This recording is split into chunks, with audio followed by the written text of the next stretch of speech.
Hallo, ich bin Robert, der Entwickler von Magistra Duell der Magier, und ich zeige euch heute, wie das Spiel funktioniert. Der Start in Magistra ist super schnell und super einfach.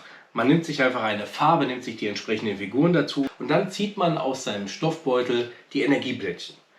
Das macht man eigentlich gleichzeitig. Ich habe jetzt die Energieplättchen meines Gegenspielers schon mal hingelegt und das sind die Plättchen, um die wir am Ende kämpfen.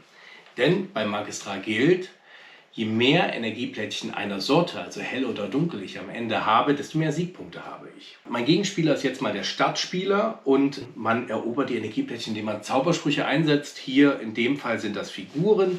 Wir haben Figuren von 3 verschiedenen Wertigkeiten. Wir haben einmal die schwache Figur, dann haben wir die mittlere Figur und dann haben wir noch die starke Figur. So, die Figuren sind begrenzt, man muss also bis zum Schluss mit ihnen haushalten. Die werden immer weniger und von den starken haben wir am wenigsten. Mein Gegenspieler, der hat jetzt 4 rote, also dunkle Energien da liegen und wird wahrscheinlich auch diese Energien sammeln wollen. Er setzt also seine schwachen Figuren auf die Runenfelsen vor die helle Energie, weil die möchte er nicht haben. Und er setzt mittlere Figuren vor seine dunkle Energien. Er könnte jetzt auch die starken Figuren setzen, aber wie gesagt, es sind 5 Duelle. Wir sind gerade in Duell Nummer 1 und die sparen wir lieber noch ein bisschen. Nachdem mein Gegenspieler fertig ist, bin ich am Zug und ich muss jetzt darauf reagieren.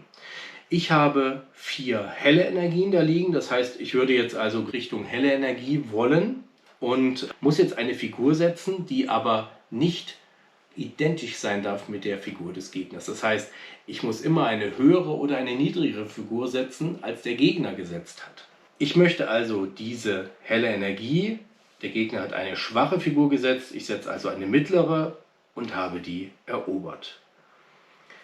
Die dunkle Energie hier möchte ich nicht, mein Gegner hat eine mittlere gesetzt, ich setze also eine schwache Figur und somit hat der Gegenspieler seine Energie erobert. Man spielt also immer nur um die Energie auf seiner Seite.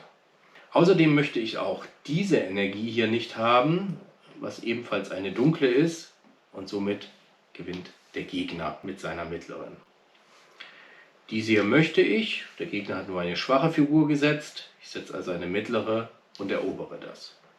Und bei diesen beiden Energien hat der Gegenspieler eine mittlere Figur gesetzt, das heißt, wenn ich jetzt hier 2 starke Figuren draufsetze, habe ich auch diese beiden erobert. Und dann kommt es schon zur Wertung. Ich habe 4 mal helle Energie erobert, wandere also auf der Energieleiste auf Position 4 und der Gegenspieler hat 2 mal dunkle Energie erobert, wandert auf der Energieleiste also hier in Richtung dunkle Energie auf die 2.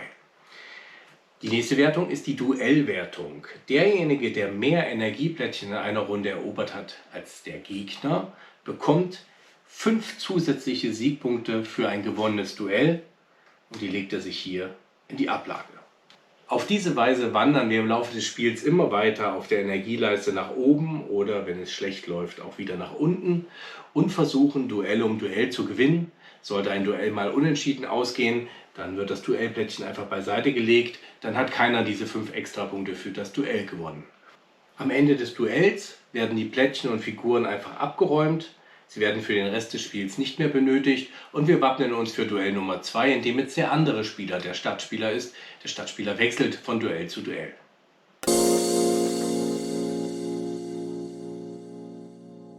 Eine Besonderheit ist Duell Nummer 5, denn in Duell Nummer 5 wird abwechselnd gespielt. Das heißt, der Startspieler, das bin in dem Fall ich, setzt als allererstes seine Figur und der Gegenspieler reagiert sofort. Dann beginnt der Gegenspieler und setzt wiederum seine erste Figur und ich reagiere sofort. Und so spielt man Duell Nummer 5 abwechselnd zu Ende. Eine Besonderheit ist noch die sogenannte Superenergie. Jeder Spieler hat 2 dieser Plättchen in seinem Stoffbeutel und wenn er diese zufällig zieht, dann ist diese unbesiegbar für den Gegenspieler. Der Gegenspieler muss trotzdem eine Figur setzen, wir müssen das aber nicht. Die Superenergie gewinnt quasi immer. Und die Superenergie ermöglicht es uns, auf der Energieleiste 2 beliebige Felder zu wandern. Also wir gehen jetzt 2 Felder in Richtung hell Und natürlich hilft sie uns am Ende, das Duell zu gewinnen.